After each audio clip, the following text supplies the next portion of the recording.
Hindi ka dapat matakot sa mga bagay na nakakatakot, o sa palaso ng mga kaaway, o sa sakit at mga salot na sumasapit sa gabi man o sa araw.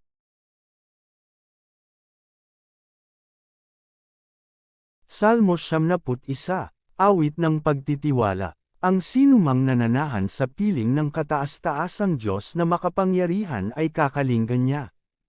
Masasabi niya sa Panginoon, kayo ang kumakalinga sa akin at nagtatanggol. Kayo ang aking Diyos na pinagtitiwalaan. Tiyak na, ililigtas ka niya sa bitag ng masasama at sa mga nakamamatay na salot. Iingatan ka niya gaya ng isang ibong iniingatan ang kanyang mga inakay sa lilam ng kanyang pakpak. Iingatan ka at ipagtatanggol ng kanyang katapatan. Hindi ka dapat matakot sa mga bagay na nakakatakot, o sa palaso ng mga kaaway, o sa sakit at mga salot na sumasapit sa gabi man o sa araw. Kahit libo-libo pa ang mamatay sa paligid mo, walang mangyayari sa iyo. Makikita mo kung paano pinaparusahan ang mga taong masama.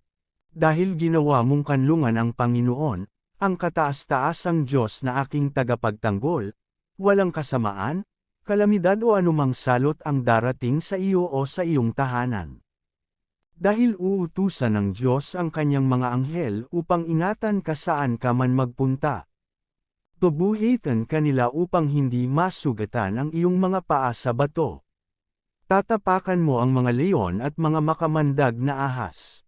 Sinabi ng Diyos, ililigtas ko at iingatan ang umiibig at kumikilala sa akin. Kapag tumawag siya sa akin, sasagutin ko siya, sa oras ng kaguluhan, sasamahan ko siya. Ililigtas ko siya at pararangalan. Bibigyan ko siya ng mahabang buhay at ipapakita ko sa kanya ang aking pagliligtas.